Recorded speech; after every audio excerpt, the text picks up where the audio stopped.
Madrugadas frias, tantas noites sem dormir.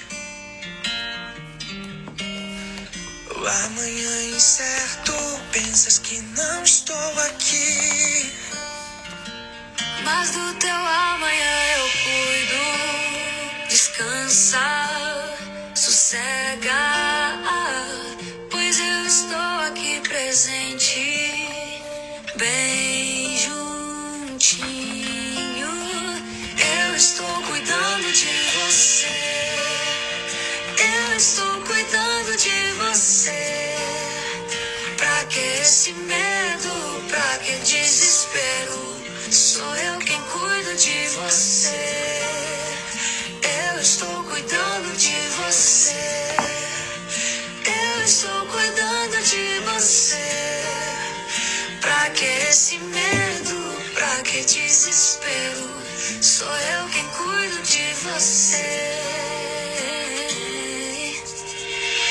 Deixa comigo tuas ansiedades. Eu vou saber cuidar. Saber cuidar. Eu não deixo nada na metade. Bom dia, gente linda! Muito, muito, muito bom dia!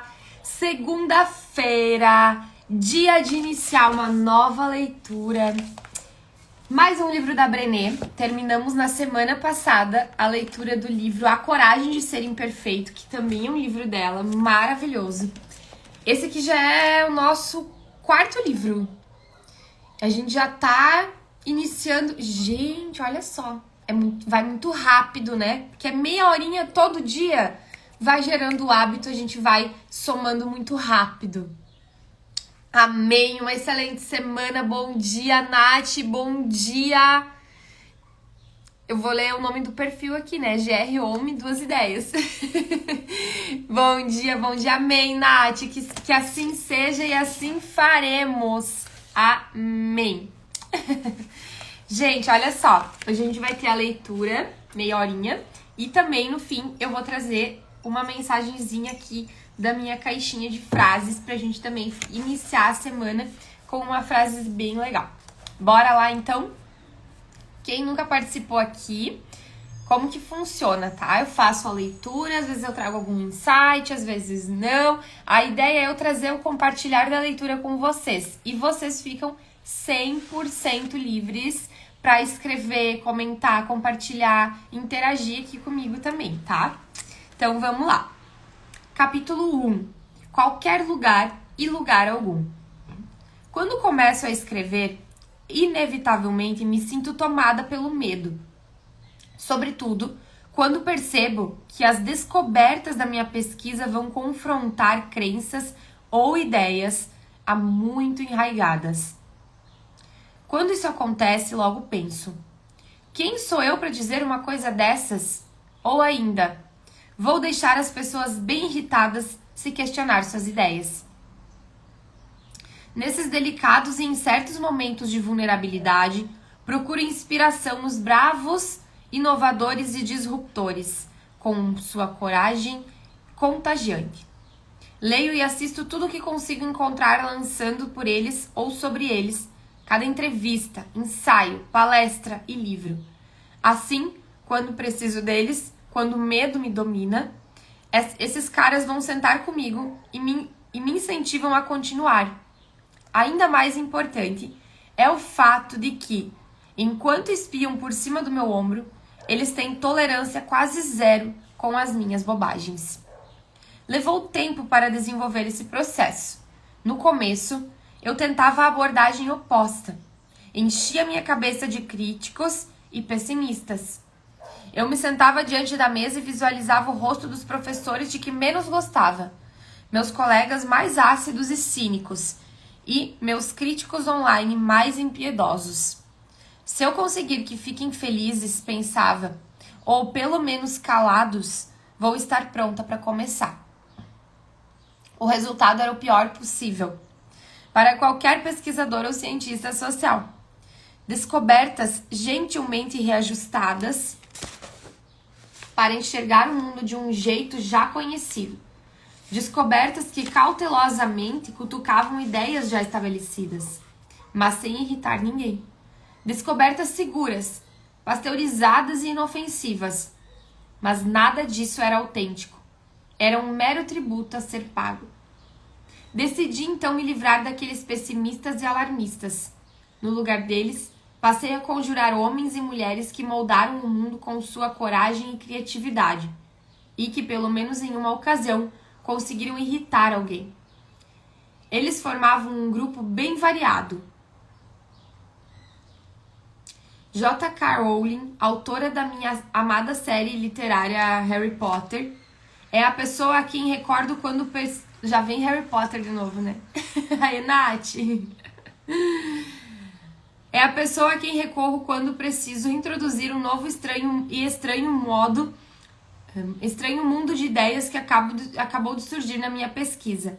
Eu imagino ela falando: novos mundos são ótimos, mas não basta descrevê-los. Forneça as histórias que constroem esse universo. Não importa quão louco e estranho o novo mundo venha a ser, ainda assim, nós nos identificamos com as histórias. A autora e ativista Bell Hooks costuma me ajudar quando estou no meio de uma difícil discussão sobre etnia, gênero ou classe social. Graças a ela, vejo o ensino como um ato sagrado, bem como a importância do desconforto para o aprendizado. E Ed Catmull, Shonda Rhimes e Ken Burns estão bem às minhas costas, sussurrando em meu ouvido quando me conto uma história. Eles me cutucam quando começo a ficar impaciente e pular os detalhes e diálogos que dão sentido à narrativa. Nos leve com você por essa história, insistem. Incontáveis músicos e artistas aparecem também, assim como a Oprah. Seu conselho está pendurado na parede do meu quarto de estudos. Não pense que você pode ser destemida com a sua vida e com o seu trabalho sem nunca desapontar ninguém. Não é assim que funciona. Mas minha conselheira mais antiga e constante é Maya Angelou. Fui apresentada a sua obra há 32 anos, estudando poesia na faculdade. Li seu poema, Ainda Assim Me Levanto, e tudo mudou para mim. Ela continha tanto poder e beleza. Busquei cada livro, poema e entrevista de Angelou que pude encontrar, e suas palavras me ensinaram, incentivaram e curaram. Ela conseguia ser tão cheia de alegria quanto impiedosa. Havia, porém, uma frase sua com a qual eu não concordava nem um pouco. Falava sobre pertencimento, e me deparei com ela em meu curso sobre etnia e classe social na Universidade de Houston. Em entrevista concedida a Bill Moyers, que foi ao ar na TV aberta em 1973, a doutora Angelou falou: a gente só é livre quando vê que não pertence a lugar algum, mas sim a qualquer lugar. Lugar algum mesmo. O preço é alto, a recompensa é ótima. Lembro bem o que pensei quando li a frase. Isso está muito estranho. Que tipo de mundo seria esse se não pertencêssemos a lugar algum? Só um bando de gente solitária coexistindo? Ela não deve entender o poder do pertencimento. Por mais de 20 anos, sempre que a frase aparecia na minha vida, eu me enchia de raiva. Por que ela diria uma coisa dessas? Não é verdade. Pertencimento é algo essencial. Precisamos pertencer a algo, a alguém, a algum lugar. Logo percebi que minha raiva tinha duas origens. Em primeiro lugar, a doutora Angelou passou a representar tanto para mim que eu não suportava a ideia de discordarmos sobre algo tão básico. Segundo, a necessidade de me encaixar e a angústia de não pertencimento eram dois dos assuntos mais dolorosos da minha vida. Eu não via a ideia de não pertencer a lugar algum como liberdade. O sentimento de nunca ter pertencido de verdade a algum lugar era minha maior dor, um sofrimento pessoal que perpassou a maior parte da minha juventude. Não era de jeito algum a minha libertação. As experiências de não pertencimento são marcos de fases da minha vida, e elas começaram bem cedo.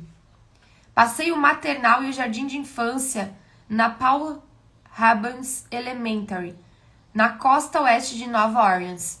Em 1969, e apesar da maravilhosa, na época e ainda hoje, a cidade estava tomada pelo racismo.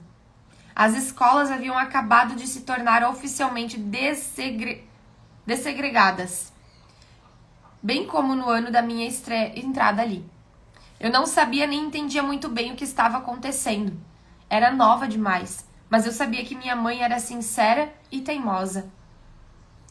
Ela expressava sua opinião o tempo todo e até escreveu uma carta para o Time Picayune, questionando a legalidade do que hoje chamamos de perfil radical. Eu podia sentir aquela energia em torno dela, mas para mim, minha mãe continuava sendo apenas uma das voluntárias que fazia a chamada e repassava os avisos da minha turma. E também aquela que costurava uma combinação de vestidos xadrez amarelos para mim, para si mesma e para minha Barbie. Havíamos nos mudado do Texas e aquilo tinha sido difícil para mim. Sentia uma saudade desesperada da minha avó, mas ansiava por fazer novos amigos na escola e no nosso condomínio. Isso logo se mostrou um problema. As listas de chamada eram usadas para definir tudo, de registros de presença a convites para a festa de aniversário. Um dia, outra voluntária da turma veio até a minha mãe com a lista e disse: "Veja todas essas crianças negras aqui. Olhe para esses nomes. Todas elas se chamam Cassandra." Minha mãe pensou. Talvez aquilo explicasse por que eu era excluída das festas de tantos dos meus amigos brancos. Minha mãe usava o nome do meio, mas seu primeiro nome é Cassandra.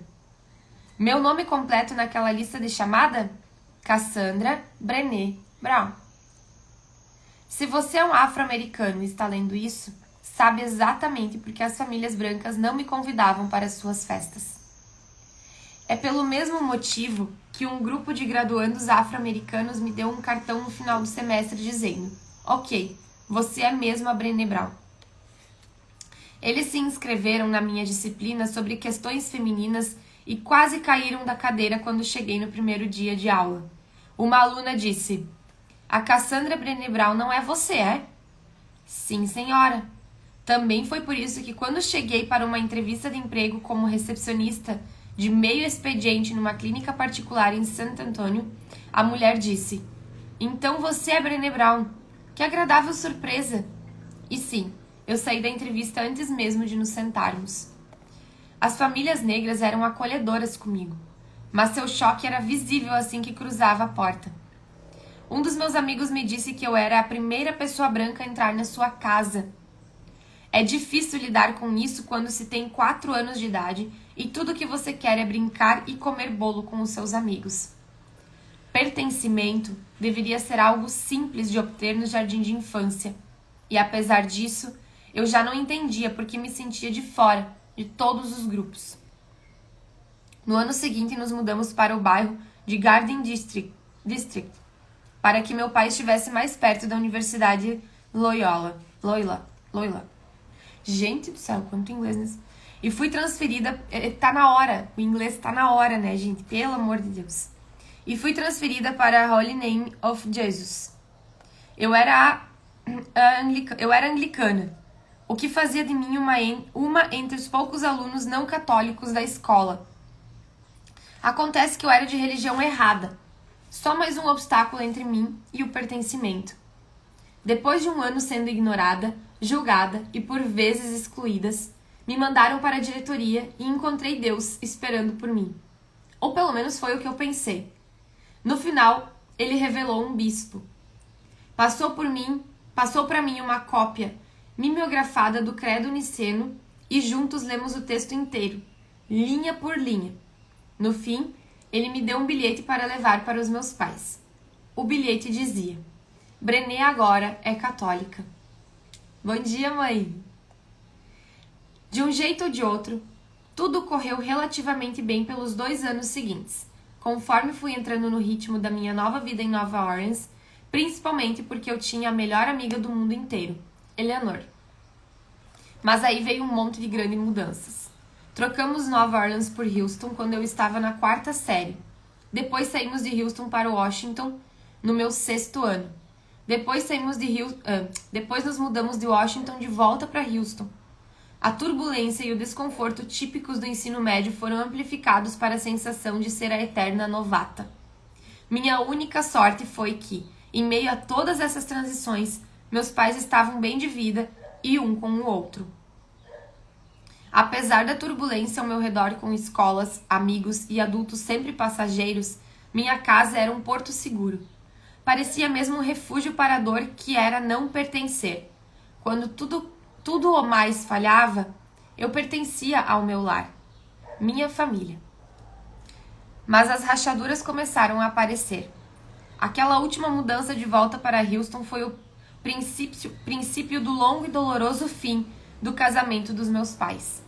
E para completar todo esse caos, havia ainda as Birkdates. Quando voltamos para Houston no finalzinho da 8ª série, foi bem a tempo de fazer os testes para a equipe de animadoras de torcida do ensino médio chamada Birkdates. Isso viria a se tornar tudo para mim. Numa casa cada vez mais tomada por discussões dos meus pais, só abafadas pelas paredes do meu quarto, aquela equipe era a minha salvação. Imagine só, fileiras de meninas usando coletes de cetim azul com franjas brancas e saias curtas, todas com perucas idênticas, botas brancas e chapéus de cowboy e batom vermelho vivo, entrando em estádios de futebol escolares lotados, espectadores grudados nas cadeiras em pleno intervalo, com medo de perder nossos chutes altos e nossas coreografias perfeitas. Aquela era a minha saída de emergência, meu novo, belo e impecável refúgio. 8 anos de balé foram o suficientes para me ajudar na tarefa de aprender a coreografia e uma dieta líquida de 2 semanas me pôs abaixo do brutal corte de peso. Todas as meninas recomendavam sopa de repolho e a dieta da água. Hoje em dia parece difícil conceber alguém entrando numa dieta líquida aos 12 anos, mas por algum motivo, na época era algo comum. Até hoje acho que nunca quis algo na vida mais do que uma vaga naquela equipe de animadores de torcida. Sua perfeição, precisão e beleza não só compensariam a turbulência crescente lá de casa, como também proporcionariam um santo grau de pertencimento. Eu passaria a ter uma irmã mais velha e ela decoraria meu armário. Faríamos festas do pijama e namoraríamos os garotos do time de futebol americano. Para uma garota que já tinha visto Grace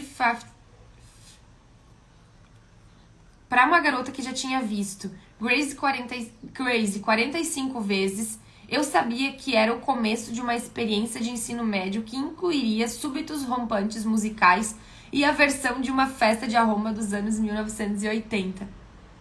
E o mais importante, eu estaria num grupo que literalmente fazia tudo em conjunto. Uma breakdate era o pertencimento em pessoa. Como ainda não tinha nenhuma amiga, eu estava por uma conta própria para fazer os testes. A coreografia era fácil. Um número de jazz montado a partir de uma versão instrumental de Swain, aquela do... Ai, gente, eu não vou ler, são 2 linhas de música em inglês.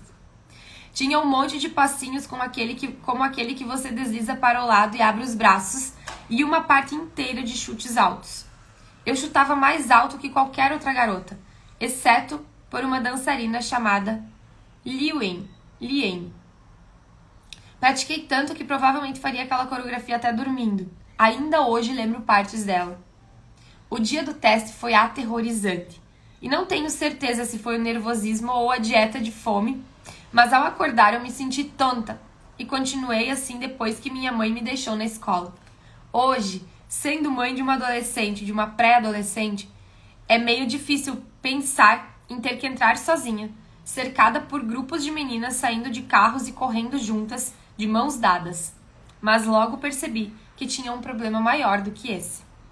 Todas as meninas, e digo todas mesmo, estavam produzidas da cabeça aos pés. Algumas usavam shorts de cetim azul e camisas douradas, enquanto outras trajavam tops azuis e dourados com saias brancas curtas. Havia toda a combinação de lenços azuis e dourados que você possa imaginar.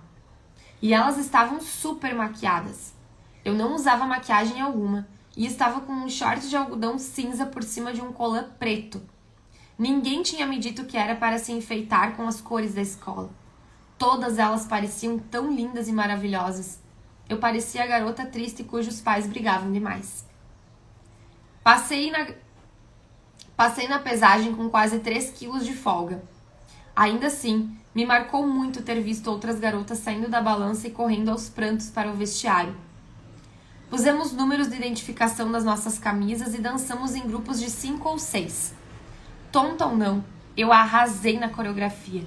Estava muito confiante quando minha mãe foi me buscar e fomos para casa esperar os resultados. Os números escolhidos saíram mais tarde naquela noite. Aquelas horas passaram em câmera lenta. Por fim, às 6h05, paramos no estacionamento do meu futuro colégio. Minha família inteira, mãe, pai, irmão e irmãs, estavam no carro.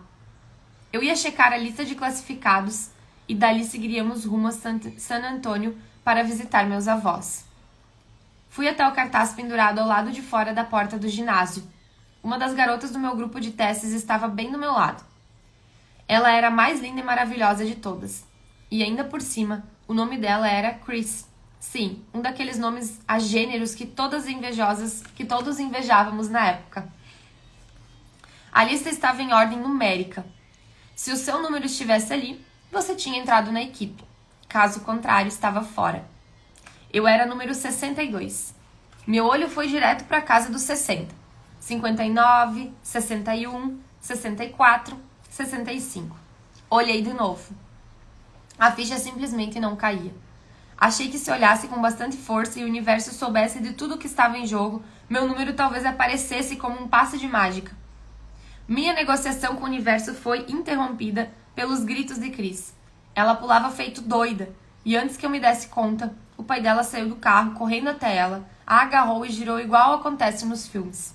Mais tarde, ouvi comentários que eu era uma ótima dançarina, mas não era realmente feita para as breakdances. Sem laço, sem brilho, sem grupo, sem amigas, nenhum lugar ao qual pertencer. Eu estava sozinha, e o sentimento era devastador. Voltei para a caminhonete e sentei no banco de trás. O meu pai seguiu viagem. Meus pais não disseram uma palavra. Nenhuma mesmo. O silêncio me atingiu como uma faca no coração. Eles se envergonhavam de mim e por mim. Meu pai tinha sido capitão do time de futebol americano. Minha mãe tinha sido capitã da sua própria equipe de animadores de torcida. Eu não era nada. Meus pais, principalmente o meu pai, valorizavam coisas como ser popular e se enturmar acima de todas as outras. E eu não fui popular. Não me enturmei. E naquele momento, pela primeira vez, eu também não pertencia à minha família. É fácil desmerecer minha história de equipe de animadora de torcida dentro do grande cenário de eventos do mundo atual. Já estou até vendo a hashtag First World Problems. Mas deixe-me dizer o que aquilo significou para mim. Não sei se foi verdade ou se foi a história que contei a mim mesma diante daquele silêncio, mas aquele se tornou o dia em que eu não mais me senti acolhida pela minha família. O mais primitivo e importante de todos os nossos grupos sociais. Se meus pais tivessem me consolado ou dito como eu era corajosa por tentar, ou melhor ainda, e o que eu realmente queria naquele momento, se tivessem me apoiado e dito como aquilo era horrível e como eu merecia ter sido escolhida, essa história não teria definido minha vida e moldado sua trajetória. Mas ela definiu e moldou. Contar essa história aqui foi muito mais difícil do que eu esperava. Tive que usar o iTunes para relembrar o nome da música do teste e quando toquei a prévia, caí no choro. Não foi por ter ficado de fora da equipe de animadoras de torcida que eu desmoronei. Foi por aquela garota que eu não pude consolar. A garota que não entendia o que estava acontecendo e nem porquê. Chorei por aqueles pais tão despreparados para lidar com a minha dor e com a minha vulnerabilidade. Pais que simplesmente não sabiam como se expressar e me consolar, ou no mínimo, tentar corrigir aquela história de que eu não pertencesse a eles. Nessas horas, Se deixamos de falar e resolver as coisas, passamos a vida adulta desesperados por pertencimento e nos acomodamos em troca de aceitação. Por sorte, meus pais nunca pensaram que a criação dos filhos terminava quando eles saíam de cena. Juntos, aprendemos sobre coragem, vulnerabilidade e o verdadeiro pertencimento. Esse tem sido o pequeno milagre. Mesmo num contexto de sofrimento, como pobreza, violência, violação de direitos humanos, o sentimento de não pertencer à própria família ainda é um dos traumas mais perigosos. Isso porque ele tem o poder de partir nosso coração, nosso espírito e nossa noção de amor próprio. Partiu todos os três, no meu caso. E quando essas coisas se partem, só existem 3 caminhos possíveis que acabei trilhando na minha vida e no meu trabalho. 1. Você vive com uma dor contínua e busca alívio entorpecendo-a ou infligindo-a aos outros. 2. Você nega a sua dor. E essa negação faz com que você a repasse para as pessoas ao seu redor e para os seus filhos. Ou 3. Você encontra coragem para aceitar sua dor e desenvolve um nível de empatia e compaixão por si mesmo e pelos outros que faz com que você perceba a dor do mundo de maneira única. Pode apostar que tentei os 2 primeiros. Foi por pura sorte que rumei para o terceiro caminho. Depois do pesadelo com as Birkdets, as brigas pioraram lá em casa. Quase sempre era uma baixaria sem limites. Meus pais simplesmente não sabiam resolver isso de outro jeito. Eu morria de vergonha, achando que meus pais eram os únicos no mundo com dificuldades para manter um casamento. Todos os amigos do meu irmão e das minhas irmãs que iam brincar lá em casa chamavam os pais de senhor e senhora Bi. Com uma casualidade descontraída, como se os 2 fossem ótimos. Mas eu sabia das discussões secretas e sabia que não pertencia ao grupo daqueles garotos, cujos pais eram tão incríveis quanto os da televisão. A vergonha de viver de aparências passava a ser mais uma na pilha que eu acumulava. Claro que perspectiva é resultado de expectativa. Claro que perspectiva é resultado da experiência. Eu não tinha a experiência necessária para contextualizar o que estava acontecendo à minha volta. E, como meus pais só estavam tentando sobreviver sem causar uma catástrofe, não deve ter lhes ocorrido dividir suas perspectivas com a gente. Eu tinha certeza de que era a única na cidade, até mesmo no mundo, vivendo aquele tipo específico de show de horrores, apesar de meu colégio de ensino médio estar nas notícias de todo o país devido a um número alarmante de estudantes que haviam se suicidado. Foi só mais tarde, quando o mundo mudou e as pessoas começaram a realmente falar sobre seus problemas, que eu descobri quantos daqueles pais perfeitos acabaram se divorciando, morrendo após uma vida tão difícil ou, com um pouco de sorte, buscando a recuperação. Às vezes, o maior perigo para uma criança é o silêncio que lhe permite criar as próprias histórias. Histórias essas que quase sempre a retratam como solitária e indigna de amor e pertencimento. Essa foi a minha narrativa, de modo que, em vez de fazer acrobacias no intervalo dos jogos, eu era a garota escondendo maconha dentro do puff e andando com arruaceiros, procurando meu grupinho como dava. Nunca participei de nenhuma outra seleção. Em vez disso, eu me tornei muito boa em me encaixar, fazendo o que quer que fosse necessário para me sentir desejada a partir de algo. Durante as brigas constantes e cada vez piores dos meus pais, meu irmão e minhas 2 irmãs costumavam ir para o meu quarto esperar até que a poeira baixasse.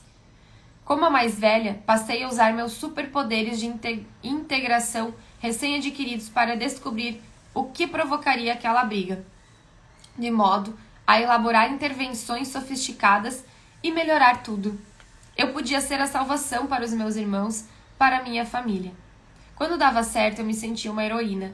Quando não dava, eu me responsabilizava e redobrava o trabalho de investigação.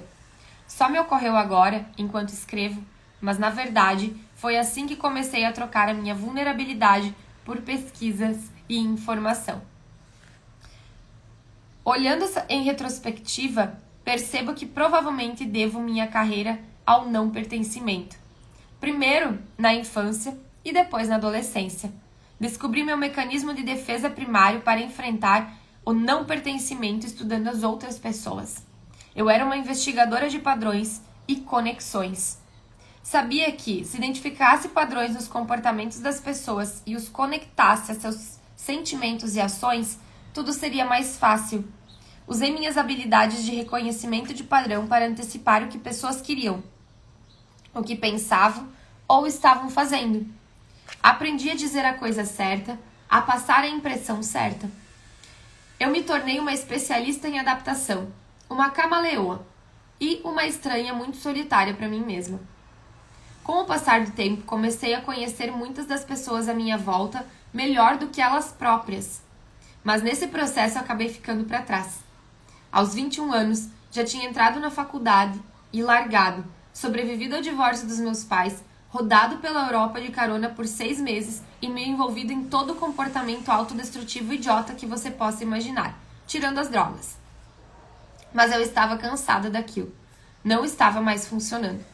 Amy Lamott reproduziu um comentário de um de seus amigos sóbrios que resume perfeitamente o tipo de fuga. No final, eu já estava me deteriorando mais depressa do que conseguia baixar meus padrões. Em 1987, conheci Steve. Por algum motivo, eu era mais eu mesma perto dele do que com qualquer outra pessoa desde a minha primeira melhor amiga, Eleanor. Ele me via de verdade, e mesmo pegando o finalzinho da minha fase autodestrutiva, ele enxergou a minha essência e gostou de mim. Ele tinha saído de um trauma familiar bem parecido, então reconheceu em mim aquela angústia e pela primeira vez em nossas vidas falamos sobre essas experiências. Nós nos abrimos. Às vezes passamos 10 horas no telefone. Falamos sobre todas as dificuldades enfrentadas, a solidão com a qual lutamos e a dor insuportável do não pertencimento. Deixa eu marcar aqui onde nós paramos pra gente continuar amanhã. Paramos já na página 19 hoje. Tô vendo que vai ser uma viagem incrível. Cada vez mais encantada pelo trabalho da Brené. Meu Deus, maravilhosa. E vamos tirar uma frasezinha aqui, uma mensagem pro nosso dia? Vamos ver o que sai aqui, vamos ver se faz sentido.